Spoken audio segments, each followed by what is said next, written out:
Welcome to Bill and Rob's, an excellent adventure. I'm Bill Tilley. And I am Rob Schulte. Bill, welcome to Twitchtown. It's Friday in real time as we do this right now.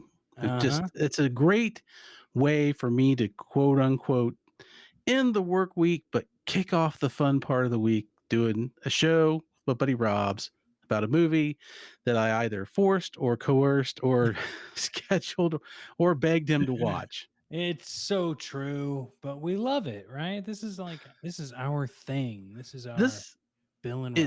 this is truly a project fueled by love because sadly it's not fueled by money or greed or No, avarice or never. sponsorships. Not that we would have a problem with that, but No, never. we do it for the fun. We will always do it for the fun. That will always be our primary motivator. It is the only thing I ever think of is fun. I love fun. Fun is one of the best things, I would think. That's true. It's really something you need to keep you going, especially in today's world. Although I'm pretty sure people have said that since the whole world thing was invented in the first place. So I'm not going to take credit for that, but I will say it's still true. This gosh darn world, this world we live in, what are we Mm-hmm. going to do with it, man? I don't know. I guess we go get a soda pop and teach it how to sing. That's what I learned in the Hey. 70s. So he's imagine like Is a that what that massive, song was? yeah, Coca-Cola. And like to teach the world to sing. Well, they coerced it and used it Oh, for their own means. But can you imagine just a blatant, massive airdrop of carbonated Coca-Cola on the countries with sheet music lyrics just falling from the sky, going, "It's gonna be imagine better." Coca-Cola learning to sing itself as Yeah, something. I this is can't. true. I can't. But we're learning to accept all films everywhere Hmm. in this unique movie that you had us watch today. Hell Comes to Frogtown. Now, Bill, did you ever did you see this movie in 88? No, I did not see it in 88. I've only seen it once before this viewing, which I reviewed it last night. And it wasn't that long ago. I think it Mm, was only maybe a couple of years ago from yeah. now. It was not one that was on my radar. And I don't recall it ever being on cable. And for the things that I can't remember, like I don't have, unfortunately, one of those eidetic memories that I can Yeah. recall days and dates and everything, but I have a good sense of what was and what wasn't in my rear view and forward facing view screen. And I know I never saw an ad for this movie or, like a late night, at 10 o'clock on HBO, it's going to be Roddy Piper's. Like it just didn't pop up that I'm aware of, or at least it didn't cross my radar when it did. But Yeah. it did later in life. And it was during, it's been a lot since we started doing this show in all its forms. Yes. It's really put me on the lookout for new and exciting and weird things. So it's such it's such a movie that has been like on my list to shove in there somehow. I remember having a good time watching it the first time without a lot of details of it. So it's always when those kind of movies are great because I get to go back and revisit them and then see if they're good and then make you watch them and tell me whether you think I'm a complete fool or I might be onto something there, Bill. Well, the judgment will never be in Bill Tilley being a fool. That's never going to happen. I won't get But fooled again. no, no, no, no, no, no. But what I will say is, will I like the movie? Most times, yes. And we'll find out if I liked this film or if I didn't, if you can convince me otherwise. And It's always an interesting challenge. You've done that for me. And kind of at a good advantage slash disadvantage because I don't really think I could ever weaponize a bad movie at you. mm, Our tastes aren't always exactly the same, but we run in kind of the same path with what we like and we don't like. So I agree. And yeah, I think if we ever hit one that we uh truly despise, I think it's going to be something neither one of us has seen. I have to agree. And I think on that note, Bill, before we talk about or read the back of the box for Hell Comes to Frogtown, I should hit the backup recording, which I just did, and Awesome. show you what came in the mail today. Oh, mail call. Little mail call for two films called China O'Brien Oh, 1 and 2. oh, look at that wonderful cover. And does this smell the remastered video? Oh, Mmm. yes. This is the Vinegar Syndrome 1 and 2 that I ordered, 3 months ago, I think, It's because been a while. it was a pre-order. They had to know how many people were buying it so they could actually make them. Yeah. And I just Not wanted to bad. yeah, Not bad timing. I wanted to go through them because you and I had trouble finding China O'Brien 2 and the Lady Killers Mm-hmm. series, but we did get to watch China O'Brien 1, and then I found a French DVD that had 2 that I sent to you for your birthday, Mm-hmm. because I was still awaiting this in the mail, but I figured we could just go through and look at this. So, here's the slipcase for Nice. the front. The poster that Cynthia Rothrock says looks nothing like her. Yes, yes. And then the back, Oh, very that's good. awesome. This one's good, yes. And then let's slide this puppy out from the slipcase, still in the plastic. And it's just the front, Ultra HD. And, would you like to hear some of the special features on this? Absolutely. Disc 1 contains the 90-minute featurette of China O'Brien. Let's see here. Presented in Dolby Vision HDR and newly scanned and restored from its 35 millimeter original camera negative with the following sound options: English mono, and a brand new commentary track with martial arts film experts Frank Chang and John Charles. So, hey, we love a commentary, even if Mm-hmm. it's, whatever. Disc 2 contains the 86-minute featurette presentation of China O'Brien 2, presented in Dolby HDR, scanned from 35 millimeter. Um, do we have a commentary? Brand new commentary track with martial arts, same guys. Also included are 2 Blu-ray discs.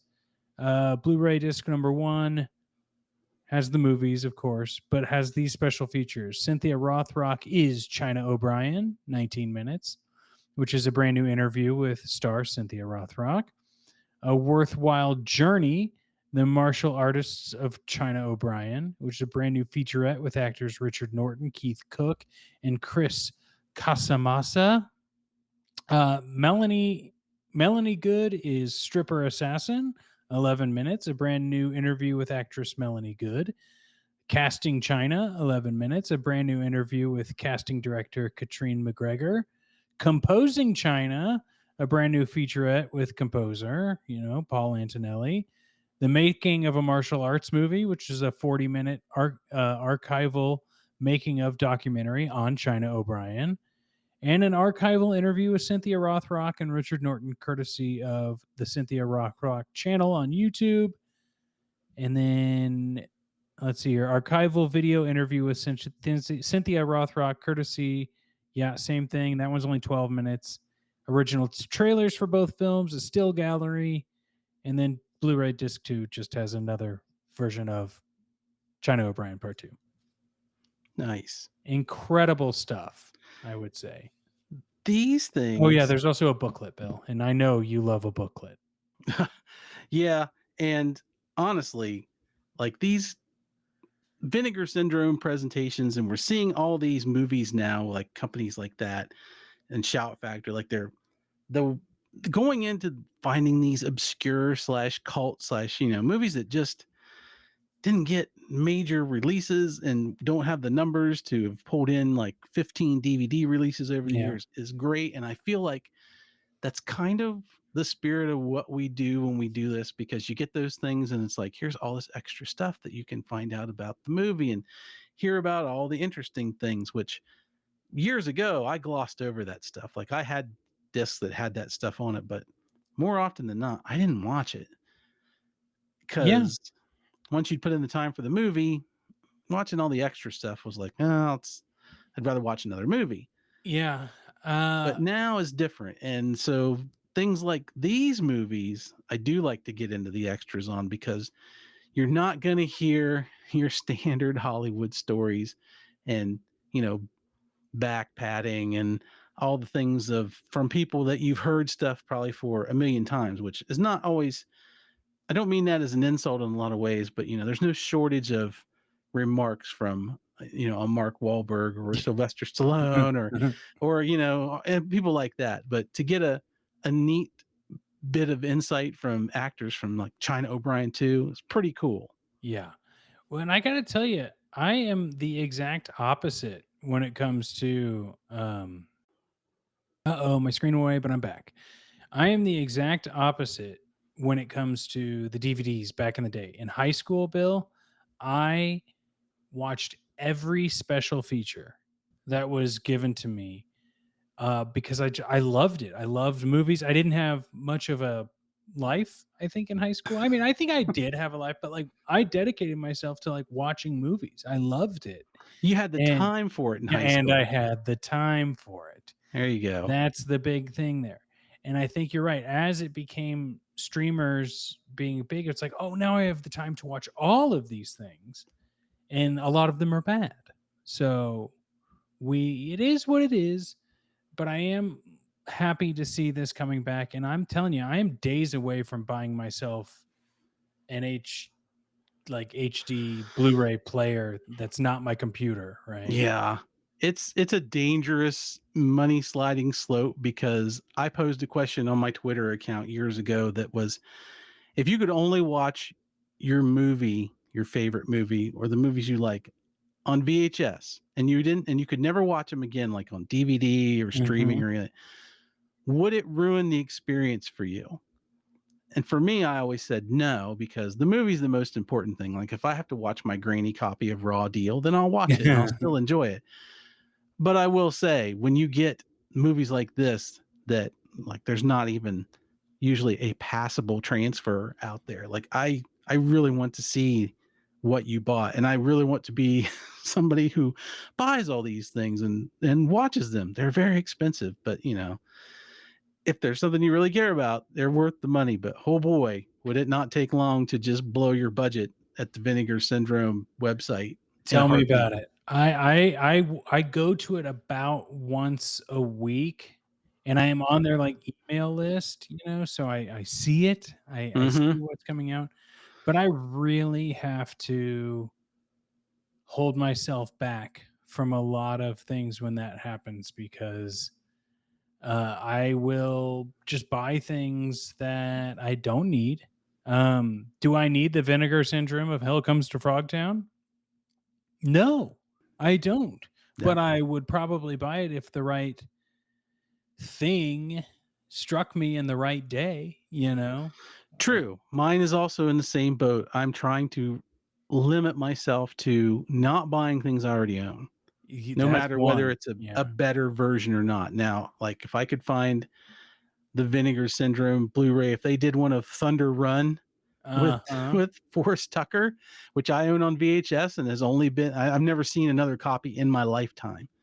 Like I would buy that or something that's I know is super rare that I'm just not going to see and haven't seen, then I'll pop for that. But I don't need the 4K Ultra Steelbook edition of, say, RoboCop. I don't need it, and I won't buy it.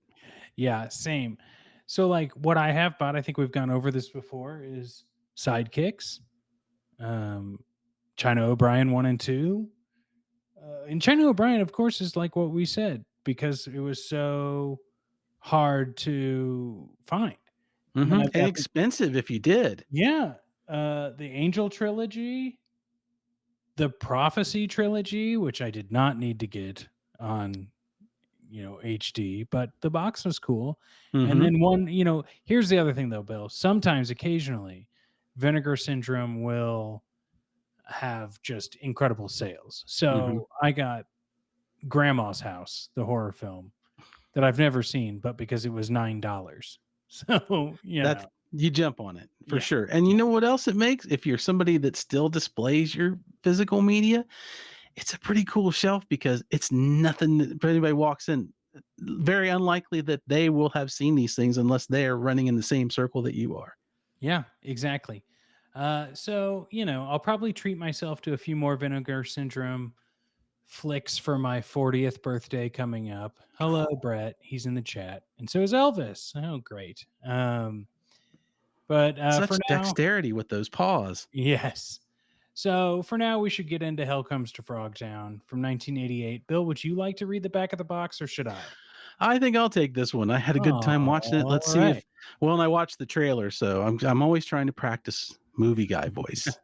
I don't know if we'll get there, but we'll see what happens. So dig down. Rob luckily sent me this screenshot from the salt mine. He went down and did get the VHS copy. Sent it right over. Always prompt with that. Don't know how he gets in and out of that mine so fast because it's many miles underground, but every week he pulls it off. So here we go. Back of the box. Welcome to the future. A mutant filled industrial nightmare where the barren wasteland once known as Earth is ruled by slimy, green, overgrown amphibians, and where humanity's last hope for survival lies in the hands of a beast and a beauty. Sam Hell, Roddy Piper, is a beast of a man, a muscle bound combination of wise guy cool and deadly force, and sole property of the female government. It is up to Hell and the armed and dangerous beauty Spangle, played by Sandra Bergman, to brave the desert wasteland. Their mission: to infiltrate Frogtown, to rescue 8 women from Commander Toadie's harem and perpetuate the race by impregnating as many fertile women as possible. It's a nasty job, but somebody's got to do it. And Sam Hell is up for the challenge. Full of action, suspense, savage beauty, and brutal conflict. Hell Comes to Frogtown will leave you gasping for air. Wow, Bill, I have to give you the golf clap on that one. That was very good. I gotta say, if it amuses nobody but me, I'm still okay with it. Hey, you've got I am amused as well. Amused bouche, quite No, frankly. I miss movie guy voice. Yeah. Really do. Yeah, me too. And we'll just bring him back episode by episode. Now, new time since we this is our second time we decided we're recording these episodes live on stream. Mm-hmm. And that was action guy voice, slightly different than movie guy voice. I like it. Keep peppering that in there. So they may not know how this show works, but Bill chooses a series of movies, I choose a series of movies, and we just do them at each other. And within our series, we have a framework of segments after we watch the film. It's facts, likes, dislikes, amusing moments, and then we rate the thing. But each one has its own little je ne sais quoi of how we titled those segments. And Bill, let's start with some facts from this movie. But what are we calling this segment? I'm calling this segment this week Eat Facts, Froggies.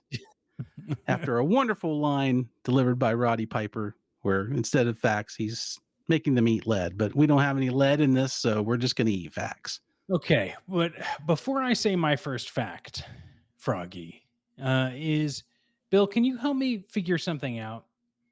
Sure. When I look up the writers and directors of this film on IMDb and the credits as they roll on the trailer and everything, there are 2 directors and 2 writers, but one name shares both roles, and that's Donald G. Jackson. Mm-hmm. But so this is written by Donald G. Jackson and directed by Donald G. Jackson, but it's also directed by R.J. Kaiser and also written by Randall Frakes. Any relation to other Frakes? You kind of want to think so, but then Yeah, again, I think the Frakes Jonathan genetic code is too powerful to allow for siblings. that's true. So it But all got concentrated into him. like I watched an interview with Roddy Piper. Uh-oh, Bill, your camera's going Oh, away. it sure did. Uh-oh. Well, this is how we roll. Did it go away on your end too? It sure Or did. okay. Well, you tell me you maybe need to unplug it, plug it back in. All right, you're going to have to vamp. I'm vamping. I'm here vamping. So here's the thing, everyone. I don't know who this director is because I don't know the inner workings of Hollywood. But Roddy Piper did not get along with the director, and he only says the director in this archival interview. So am I supposed to think that it's Donald G. Jackson or R.J. Kaiser. Now, if we look up R.J. Kaiser's oeuvre on IMDb, it looks like we've got a director of 3 things: Godzilla, 1985, Uh-huh. Hell Comes to Frogtown, and Death Ring, which we've covered on a previous episode of this podcast. You bet we have. Yeah. So I do wonder what that means in terms of direction, because then if I look up Donald G. Jackson, there's a lot more credits, 41 directorial credits here. Now I have to click the drop down menu. I hate that they changed IMDb. I'm just going to put that out there. It's super clunky.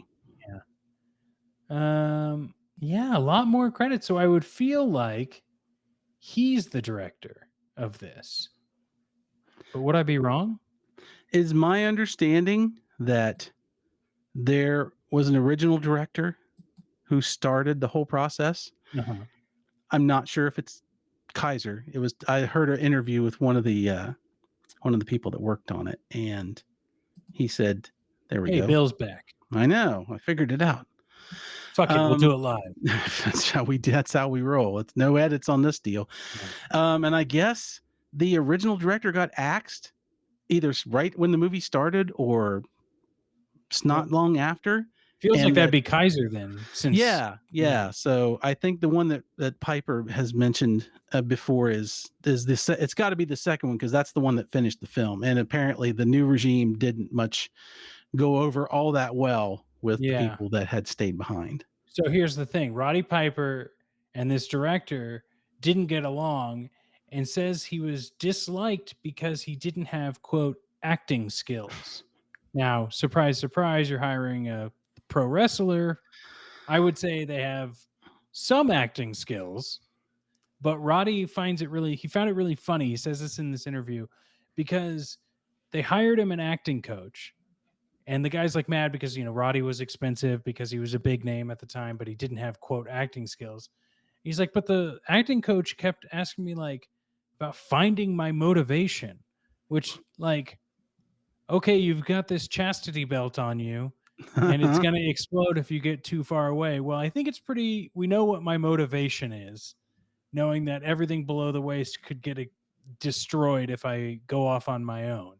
He's like, it doesn't work for me. It's a silly movie. And I loved hearing Roddy just be like, it's a silly movie, like, got to stop taking it so serious. Yeah, and that makes not a lot of sense because and when the interviews that I found that I watched, that he knew that this director knew this because the producer that got the movie off the ground in the first place hired Roddy Piper because he wanted Roddy Piper. He'd seen him and he just was like, that's my guy. And they knew all of this. They knew he didn't have acting experience. They knew he didn't he has no martial arts or any of that stuff. Like they give him a katana sword in this movie, which he throws, which he winds up using it like a kind of like a steel chair. So I don't know. I feel like this director either ignored what he was told or was just that big a jerk that, like you're going to complain about something you already knew about. It's like, dude, you signed on for it. Well, I would have to guess that anyone who, since he's a writer of this film, which maybe he was he gets writing credit because he took liberties with the script or something when directing it. But anyone who makes this film is probably somewhat a jerk up here. A little bit, just given some of the themes in the movie. This is true. And I can definitely lean towards the jerk idea because one of the things I found out about was an interview from effects director, effects artist, Stephen Lang. He'd worked on this film. Stephen Lang had just finished Predator. I want to note this before I tell my fact. And he'd agreed to do the film because the original director had talked him into it. I guess they were friends. And when the studio, I heard that the studio had fired the director. It fired most of the people that the director was associated with. And Wang kept his job, but he found out that the studio had tried to shop around for a new effects person because they did not want to keep him. Stephen Wang said he had basically hired on at like something insane, like $12,000. Like the movie had started out with like I think a $750,000 budget, Oh, had good no lord. real money. When New Line took it over, Roger Corman's company, they upped it to 4. So they had all this money, but he'd signed on at 12. So they didn't offer him any more money. They then shopped around to other studios. He said the next lowest quote, because it was a small industry, he found out was like 4 times what he was getting paid to Jesus. do this movie. And so he still did it. He said he had a great time doing it. He was very proud of his work. But even when the movie was going on, the studio was complaining that they were worried that that he wouldn't do a good job because this is such a heavily budgeted special effects budget, and we're this is a big thing and we don't want it messed up. And he's like, dude, I did this movie basically for free. He broke Yeah, even at no best. kidding. And it just goes to show you that that whole save a buck mentality that Uh-huh. will run rampant through the bean counters is just can be so damaging to a movie because you feel like, look what this guy did with the money that he had. He did it because he loved it. He had somebody on your staff that was already doing a pretty fantastic job with nothing. If you had given him more money of that budget, think of what else he could have done. But no, you hoarded it for yourself to keep it back. And like you still got your money's worth, but then to bitch about worried that you're going to get your money's worth from a guy that just worked on Predator with Yeah. Sam Winston, had people beating down his door. He said he was getting 2 job offers a week, For and they got to hell be. comes to Frogtown. And not only did they not, appreciate his background, they apparently didn't even look it up and then give him shit about it. Like it Oh yeah. just boggles my mind that. And this is an attitude that is still prevalent today with the advancement in technology and stuff. It's allowed people to just broom real people and just get them out the door. And I weep for the talent that we've lost Yeah. in films that could do and have such passion and ability and do such amazing things. Wow. It's sad. So sad. Well, you know what else is sad? Or not sad? Maybe the opposite of sad, Bill, is my other fact. Actually, it's pretty sad because it just goes to show you how diluted a lot of Hollywood can be as well. And we're not the sort of like Hollywood is dumb guys, right? That's not our Right? thing. I think No. dumb decisions have been made. But this writer director of Donald G. Jackson developed a type of filmmaking that he coined Zen filmmaking, Bill, which is a distinct style of filmmaking where no scripts are used in the creation of the film. Hmm. Yeah. Hmm. Hmm. Yeah. Hmm. I think he meant to spell it Zero. Yeah. He got his N and his O kind of linked together because that's absurd. Yeah. That's absurd. And that's not how things get done. Like there's times to wing it, but an entire movie production, it's not going to be one of them.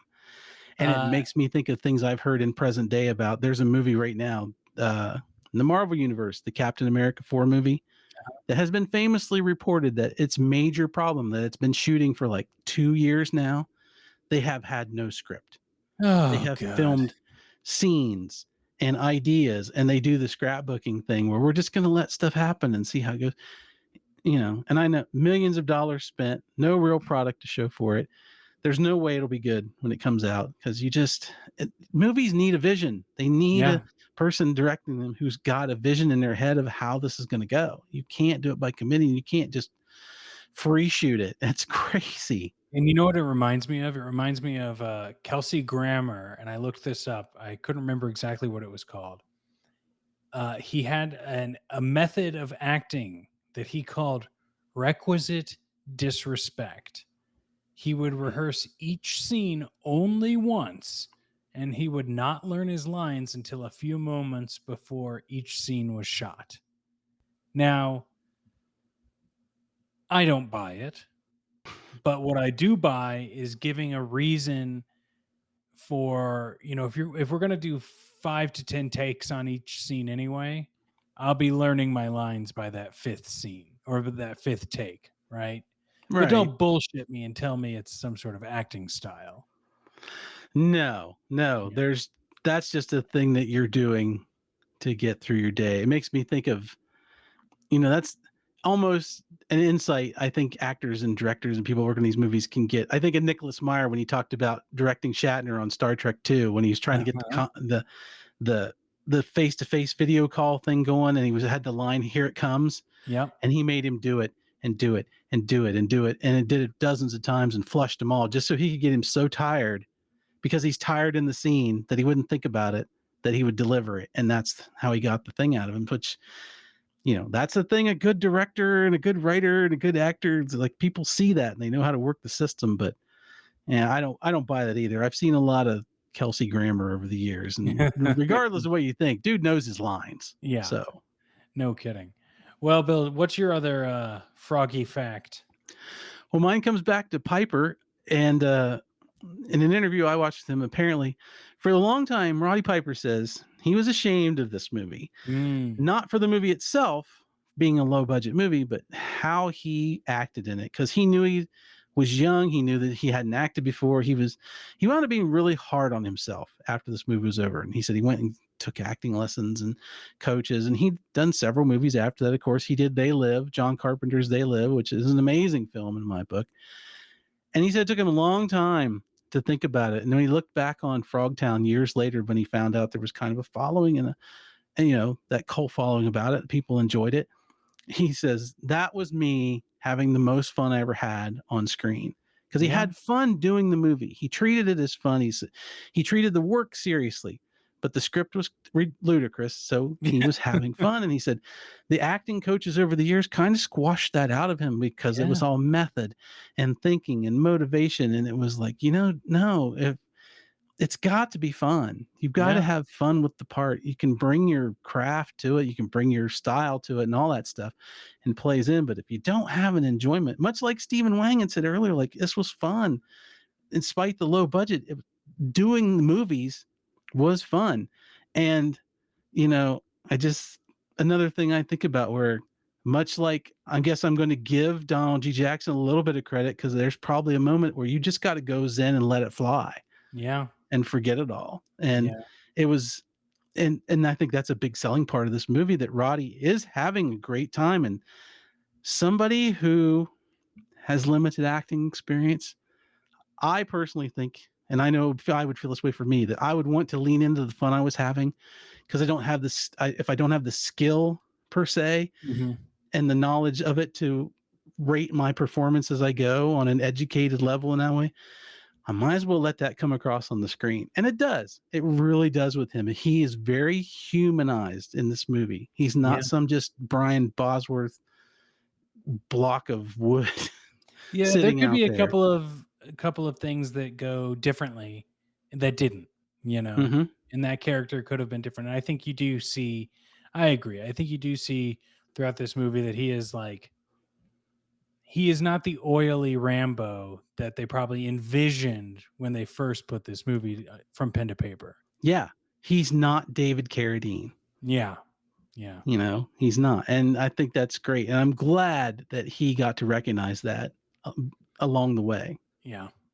Well, what's next on the docket, Bill? Well, next on the docket, we are going to talk about a couple of things that we really, really liked about this movie. And these are things that make the three snakes dance. Good Lord. Good You're Lord. going to have to watch the movie to find Yeah. out that reference. We might tell you later. We'll see what happens. We may. Well, Bill, do you want to go first on this one? Yeah, I do.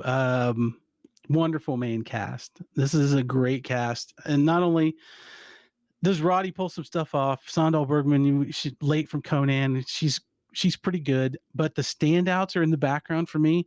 You've got William Smith, late from Any Which Way But Loose, played the Mm-hmm. bad guy in a million things. We know him as the president from Terror in Beverly Hills, Uh-huh. Uh-huh. who is, and if you've heard his voice in this one, you'll know how badly overdubbed he is in that movie. But holy moly, he plays such a great bad guy. I've seen him in so many things, and he will chew up a scene if you let him. And you also get Cease Farrell, who, if you don't know her name, if you're from the 80s, you've seen her in a lot of stuff. She did a 3-part miniseries on Hunter that they turned into a TV movie. Ooh. She's got a very exotic look, very smoky and seductive. She plays a corporal who's escorting them through the desert. And they're great to watch on screen. Minor pullback on that is I could have used so much more of them because they are so Yeah. good. They have Yeah. a very limited time in this movie. And I think there's a lot of dancing that could have been cut out of this movie and And replaced with, lace. And yeah, lace. and lace that could have been exchanged for these two. But they're on screen, they're awesome, and they make great background foils for the bookends of this movie for our characters to play off of. And I'm glad they're there. That's fair. That's fair. I I'll tell you, this goes with my what we were talking about at the end of the last one. Like Roddy brings it, and I like that. Like there is a joy that you can see coming across his character that I don't think you really get with many other characters in this movie. You know, and no shade to anyone else acting in it, but Roddy, you can tell, is just doing what is being asked of him in a way that feels real to him for Mm-hmm. such a ridiculous film. Yeah, I think it's a neat juxtaposition because Sandal's character is very uptight and Yes. very straight laced. And, probably in a different movie, in one of these type of movies, he would be the block of wood. She would be the kind of emotional, eclectic person doing one liners and firing stuff. And in this movie, it's reversed. And it's kind of neat to watch because he's just bouncing around having a good time on a lot of stuff. And she's just like, oh, God, will Yeah. you please stop? Yeah. And it's something we can all relate to. So, 100%. What's your other like? Sorry. What other snake are you making, Dan? well, the studio might have complained about 12 grand, but I'm not because they got a lot for their money. Wang doing the frogs is great. And they're slimy and they're gross and they are comedic. And you can tell that they're great big puppets with heads, of course, because there are actors in there. They're actually not Yeah. puppets. There's Yeah. actors inside this. But I think they made a brilliant choice because they concentrated on their heads and their hands. And Uh-huh. the rest of the time they're dressed like they wear suits, they wear clothes, they wear pants. They didn't try to make a ninja turtle, which you mostly can see or whatever at the time, and it's clearly it's going to be a rubber suit with a zipper and all that stuff. And it really let them make them like when you watch every one of these characters, they're wet Yeah. and you can hear them moving, you can hear their skin flexing in and out. It's super bad in a good way for this movie. And I'm glad it's there because honestly, if this movie had effects on the level of Roger Corman movies that you'll see in other places where, it's probably just some white pancake makeup or green makeup on a human's face with maybe a tongue or something like that, would not sell this movie nearly No. as well. No, But no, no. full blown, you can tell that's a frog in in Sala's outfit from Raiders is what he looks like he's wearing. It's and one, an eye patch on the bad one. It's great. It puts so much fun into this movie. Yeah, there's a few things that I, could have liked a little bit more, but given the cost or the budget that we talked about, I think it was great. I agree. Um, the other thing I liked in this, or the snake that made me dance, I think that's what I'm saying. Rory Calhoun is in this film. Now, Ah, I don't know if you're much of a Rory Calhoun fan, but my first experience that I can remember with Rory Calhoun is in a movie I mentioned earlier this episode, and that would be Angel, and of course, Avenging Angel, mm, where if you can look those movies up yourself, folks. Very 80s trash, which is amazing. And he plays a street performer in Los Angeles. Get your picture with the cowboy. He's a cowboy, but apparently within the world of Angel, he's like this famous like Western actor that's now like, you know, pulling his guns out for Polaroids for Mm, pennies, on the Hollywood Walk of Fame. And to see him kind of just play a cowboy in this movie too, pretty great. yeah. Uh, knew him, knew his name from back in the day. Clearly having a blast doing this. Like Yeah. one of those guys that just is able to take the part, and bring his cool swagger to it. He must be mentioned. His character's name is Looney Tunes. Yeah. Yeah.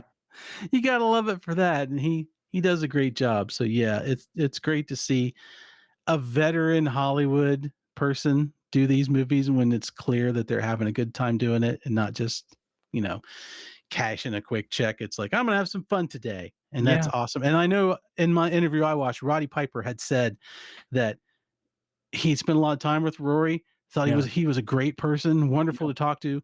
Didn't know who he was at the time, and it wasn't until later he found out, like, oh, this guy's a cowboy TV movie legend, and he's like, Yeah. oh, geez, I I would have mean, called him. worked every year in the 50s, Yeah, sometimes like 4 films a year. yeah. I think Roddy's compliment was, I would have definitely called him Mister instead Yeah. of Rory, Mister Calhoun. Oh man. But yeah, that's great. But Bill, not everything can be great.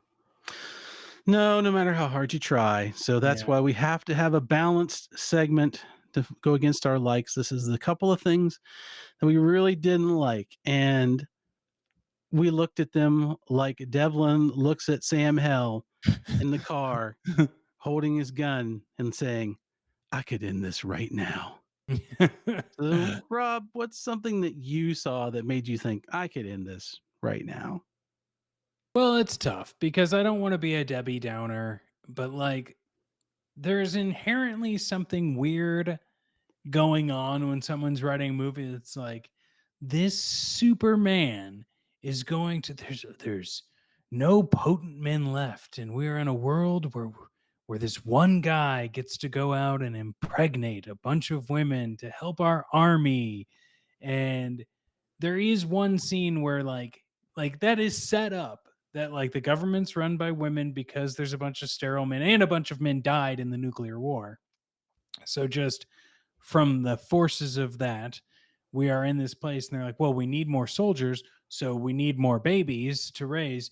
They kind of quick math it on like, well, then it's going to be another 20 years before any of them can actually fight in a war, all that sort of stuff. But and also like how many people can like for a safe population, we need probably multiple men so that we're not getting, so that we have capable soldiers. Hmm.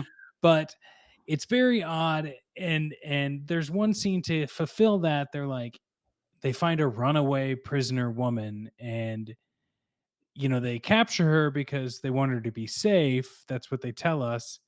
And then she's like going through trauma, so Sandal Bergman's character injects her with something, and they say, well, now you need to do your job, Sam Hell, because I injected her with something that's makes her in the mood essentially. And Hmm. I think when you really think about that for more than a half a second, you're like, this is wrong. This is very uncomfortable. And it's like fed to us in a way where we're like, oh, but it's part of the story. It's what his job is. It's what he's here to do. And it's like, no, it makes more sense at the end of the movie when they rescue the hostages who are willing. And it's Hmm. like, this is just our government program to repopulate, but it's not the same as what we saw before. So it was uncomfortable and I disliked that. I agree. I think it's a weird scene that lands just with a huge thud. Yeah. And I feel like looking on it that we needed to pad the movie. So they just wrote another scene that allows Sandal Bergman to be in Oh, yeah, because there's that her whole part underwear. too. Yeah. Yeah. And it's also weird because, yeah, they find this girl. She's just crazy, insane out of it when they find her and they space roofie her sort of. And Yeah. but Sam Hell doesn't want to do it. Like he signed on for this. Yes. I'm going to say probably with the idea that he would escape before any of this had to happen because he's Because clearly he does somebody. try to escape the day Right. before. And Yeah. they make it part of his character that like he's more than willing to sleep with women all the time, but he's not a rapist. Let's just put that out there.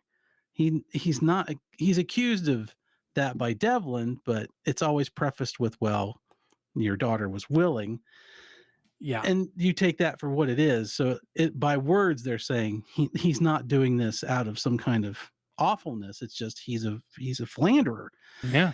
and he doesn't want to do it. Like she's there, she's drugged, and he's like he says things like she didn't even brush her teeth, or come He on, I don't gives really it have a to do lot of this. ways to like, can I get out of this? Yeah, he hems and haws a whole bunch. And then even when he relents, it's like, meh. But the next day when she wakes up and when she's fully lucid, she's cool. Like they tell her, mothers are treated like queens. Go this way. She gives him a kiss goodbye and a hug like they've known each other forever. It's almost feels like they're taking kind of what you would guess called the awfulness of that concept Uh-huh. and cleaning it up to make the movie more palatable. But well, yeah, and I also think it's like it's giving it like it's giving it an after the fact okay, right? Right. And I Like, think it kills the tension of they've tried this, like Sandoz sort of coerced him because she says, well, we have to keep you excited and happy. Centinella has jumped in the sack with him because she's just like, I just want to have sex with you because I want it. And I've heard yeah. about you. So, and that gets cut off. So I'm with you. It needed to go all the way to the end with the girls looking wistfully going, you've been told. And they're like, we're down with Yeah. it. Makes it a lot palatable is the wrong word, but it's Uh-huh. the only one I can seem to come up with. It makes sense within the framework of the movie and makes you not go, it's not skeevy in the sense of you're coerced. It's just like, Yeah. okay, weird, but whatever. It's just not well written for the story they're No, presenting. It's no. really bad, and it makes the director writer look worse than like anyone on screen, you know. Yeah. Yeah. Not good. Yeah. But what's one thing that you disliked? My other dislike isn't nearly as serious, by the way. Uh, I need to know more about what this world looks like and how it works. We're given a little voiceover at the beginning of the movie that kind of what happened. There's some explanation from the people back at the MedTech, the female government that's telling Sam Hell kind of what went down, like, reading the dossier a little bit. But we don't really see much after that. And I'm going to Uh-huh. put this word in air quotes for those of you watching. Part of these movies that the fun of them is we get an overview of how everything's been kind of blown to hell and how it works and what the new world looks like after the apocalypse, whatever that is. And we don't see any of that. Like, we need some matte paintings. If the opening Yeah. credits had been Yes. matte paintings of what the cities look like now, or what people are doing and fighting, or, even stills would have been kind of going in that direction of telling me what we're up against because there's fallout, but it didn't everybody's fine. It's the desert, Mhm. it's Vasquez rocks.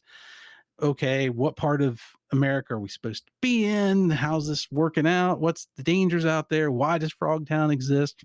We don't even really know how these amphibians sprung up and became who they are and powerful in 10 years.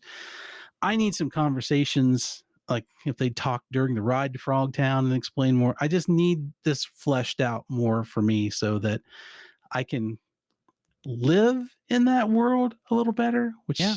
which these are movies of suspension of disbelief. So suspend my disbelief, but give me something to look at or listen to that helps me do it. Totally, totally agree, Bill. And that is one of my dislikes as well. It's part of my next dislike, and that's that uh, I need more lore in this movie, right? I need to Mm-hmm. know, just like you said, like what, how did this happen?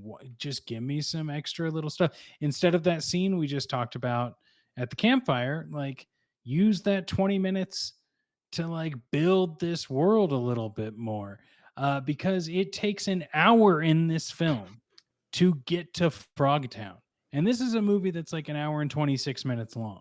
So let's get to Frogtown already. Mm-hmm. You know, let's Agreed.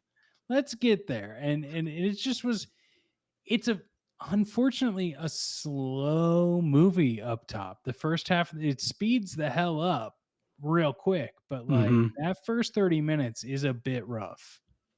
Agreed. Totally agree. It's I always wonder how they get to that point because I'm guessing some of it's a budgetary restriction thing and they're just limited by what they do because they don't even really Mhm. have any conflict on the way to Frogtown except for No. amongst themselves. And it's bits that they have done once before in the movie. You know, Roddy's got the chastity belt of doom strapped around his junk.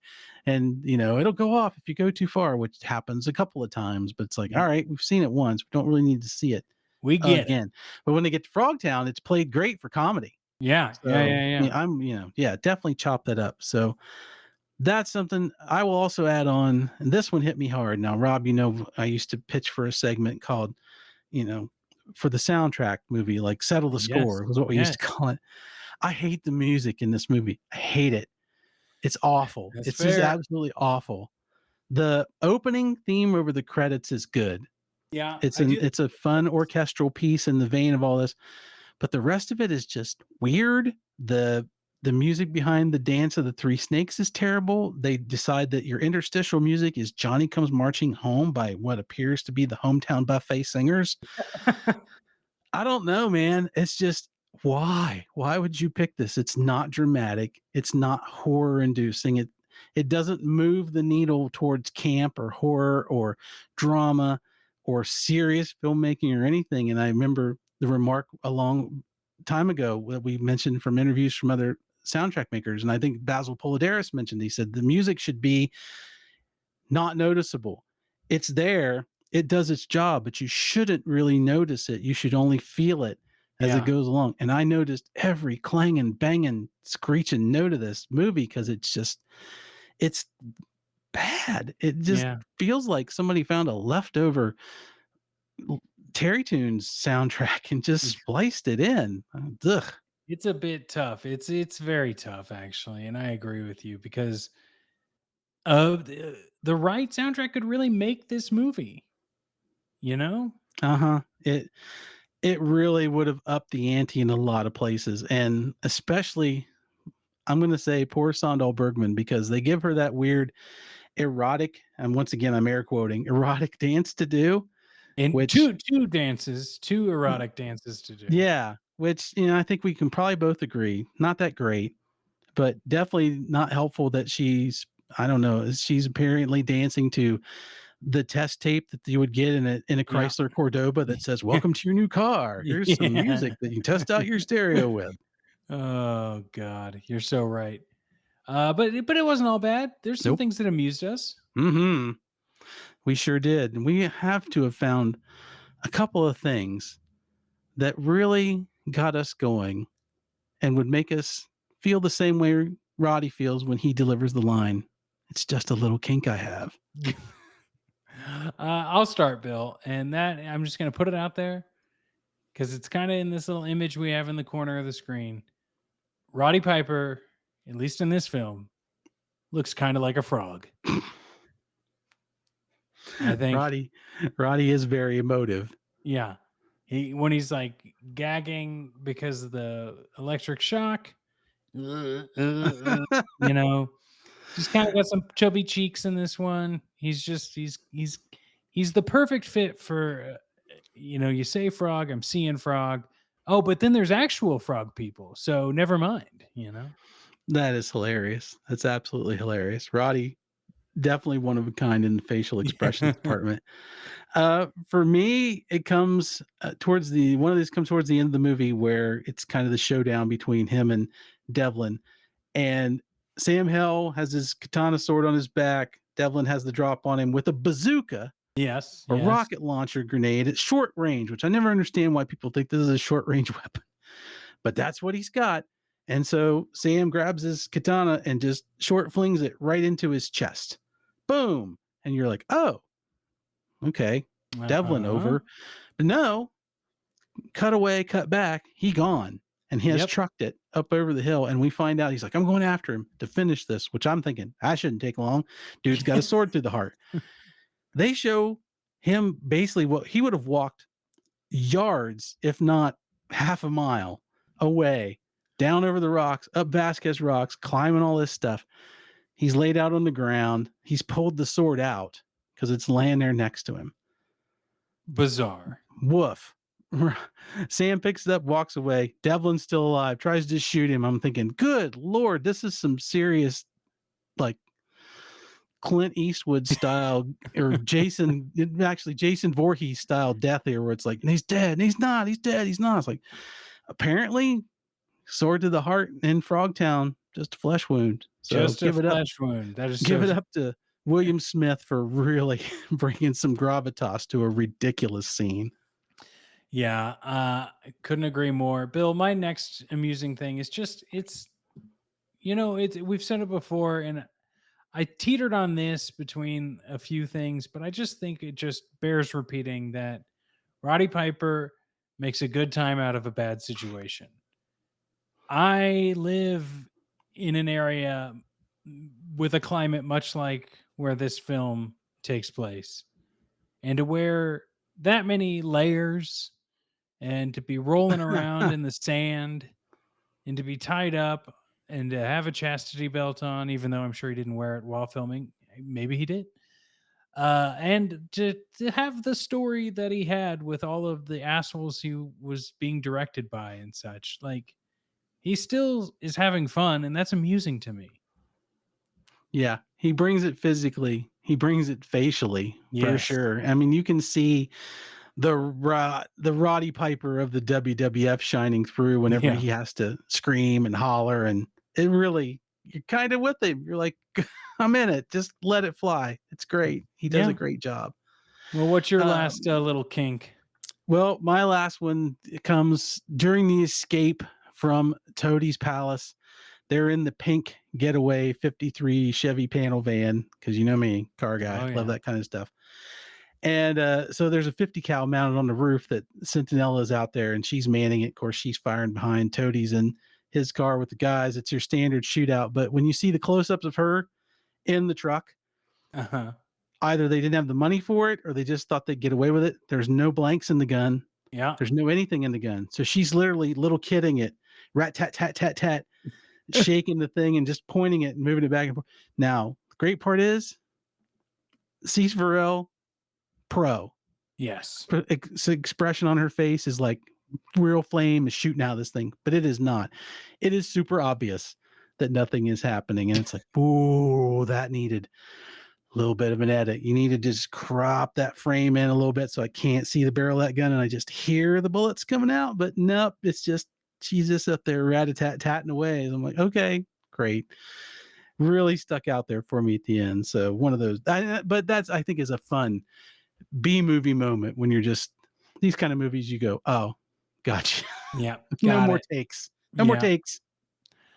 Well, we have one more thing that we need to do, and that's rating this film. And for anyone who hasn't ever listened to the podcast or tuned in last time we did this live stream, Bill, do you want to explain how we rate our movies? Because it's not like your standard 5 stars. It You sure know? is not. It could be 5 and it could be 1, but either could be good. What we do Yeah, is we yeah. tell That this. is that I gotta be clear. 5 stars could still be bad. Mm-hmm. And or we don't call them stars. We sorry. You can do it. we uh we think back to a time when you walked in your video store. There might be a rack or a shelf or a little display somewhere, and it might be a bunch of movies they put together. And it might say something on the top like 5 nights for $1. You went and got one of these movies. You could pay $1 for it, and you could keep it one night, or you could keep it up to 5 nights. It was up to you. And so we do it that way. We think about if we bought our movie, taking it home. We don't compare it to any other movies in the series we're doing. No sequels, prequels, no other genre movies, nothing. This is simply you've gone home, you got your copy of Hell Comes to Frogtown, you've explained the VHS cover to whoever in the room it needs explained to, or you've convinced your mom that it's not as bad as it looks, Yeah. and you popped it in, you've watched it. Now you put your money down. How many of the 5 nights that you're allotted are you going to keep this movie based on what you saw? It's just as simple as that. I think we're all familiar with that term. And this is one that's kind of newish to me, but since I've seen the movie first, or since I've seen the movie before you, Rob, I think I'll take this one first Okay. because I want you to end with it. Classic B movie goodness in a pretty good proportion of the movie. It's a lot of fun. It's got some clanger moments, which is true, but it's Roddy Piper's first movie, and his energy alone brings a lot to it. And it's that kind of energy that you can enjoy more than once. Now, we've mentioned Frogtown's a little slow towards the middle-ish It mark of hops it. along. But it does move along, so that impacts its rewatchability. But I think because it is so vibrant and it's so infused with Roddy's acting that's coming out, plus the background cast is really good. The frog effects are fun, even though a chunk of it is a slog. It's not the kind of slog that makes you hate the movie. It's the kind of slog that makes you wish once you've seen it, it could move a little faster because you liked what you saw at the end, which Mhm. is a form of a compliment. So for me, Hell Comes to Frogtown is definitely a 3.5 night movie for me. First night, full on watch. Second night, probably going to hop around a little bit. No pun intended. Or was it intended? It was intended. I'll just let you know. Hit pocket that one. Because I'm definitely want to watch the ending again because that's where the big fight scene is. And then day 3, going to rewind it and probably start over from the beginning that night because it's worth another watch through. Because I know when I take it back, because it's going to be late when I watch it again. Because for some reason, this movie is a night movie. I enjoyed watching it at night, and I don't know how to explain it other than that. Mhm. It's not a movie I'd watch during the day, so it's going to be on the third night. I'm going to take it back the next day because that's good enough for me. But it's going to be a fun total experience. So it's going to be a 2 watch and a hop over 3.5 on the return. So Hell Comes to Frogtown, great little movie. I do recommend it. 3.5 for me. What say you, Robs? Well, it's tough, Bill, because I want to like everything. I want to have fun with this, but something about this movie I wasn't having fun with. And I am fully going to say that maybe I was tired. I went on a work trip this week. Maybe that is playing into it a little bit. And I'll probably give this another watch and we'll come back later and I can amend my score. But I think for right now, and I'll tell you why, I think I'm gonna give it 1.5 days. I'm gonna rent it, I'm gonna watch it, but I might be like, okay, I'll finish this tomorrow, right? Because of some of those pacing issues and like kind of inherent weirdness in that one really bad scene we talked about. That might just get me to be like, well, it's slow and I'm not up for this right now, right? That doesn't mean I dislike the film because it is fun. It's got a lot of really fun elements, and I've complimented Roddy a lot throughout this because he does save this film, you know. But does he make it worth, a multiple day video rental for me when I could return this and get another macho cheese? I could watch Action Jackson again, you know. But here I'm struggling though, Bill, because I think I've talked about this before on the podcast in a previous episode, but like there are those like filmmakers or TV show, it's mainly TV writers, I think, where they're like tasked with doing a show like the reboot of Gossip Girl or Euphoria, where it's like a bunch of adults writing about high school kids doing drugs and having sex. And it's like, is your dream really to write about high school kids doing this? And if it is, that's kind of weird. But it's also can be fun. You've been tasked with this world. This is my job. This is the movie or the show I have to write. Let's make it interesting. I get it on TV. Hell Comes to Frogtown is written by Donald, conceived of by Donald. He said he had the whole movie like ready to go in like a weekend or a week or something. And it's like, what is in your head where that you're like, okay, got this film. It's the last guy who's potent, and he gets sent off in a wasteland where he can be the only man to have sex with women to repopulate. Like, that's is saying something about Donald, I think. That's awkward and stupid. But then we get to throw in the frogs, and it's like, well, but this is just silly enough to work, right? Mm-hmm. But I'm not asking for a remake of Hell Comes to Frogtown, but I'd love some sort of like, I think this would make it to three nights for me if a couple of things worked better. Tamp down the weirdness of the chastity belt and the sexual revolution of Frogtown and amp up the lore of this world, you know? And so, but for all that, right now, it's a night and a half, a day and a Well, half. that's not bad. And unlike other people who might try to convince you otherwise, I'm going to make you feel better about that night and a half because Ooh. I will tell you, were this movie not starring Roddy Piper, and I'm a child of the 80s, I loved Hot Rod on the wrestling, loved seeing him in stuff. If this was a David Carradine, if this was, I'll even say it, if this was a Reb Brown Oh, in place of him for this movie, as much as I do love me some Reb Brown, I'm going to be right there in the vicinity of your 1.5 because it is solely based on what Roddy brings to the part. He makes yes. those things fun. Yes. So I'm sure my nostalgia is pumping that up, Yeah. which take that away. And I think you and I are actually on a level playing field. And I totally respect your 1.5. Well, I respect you, Bill. I respect Macho Cheese, the series we're in the middle of. And I respect our patrons who go to wait, patreon.com/ Bill and Robs to support this show because the live streams go away. We don't leave these, but we put the video back up on the Patreon weeks later alongside the audio so you can listen on the go. And Bill, I have to say thanks. We're giving our old producer Rob Adler a break, but he has edited just about every single other episode that is in that old Patreon.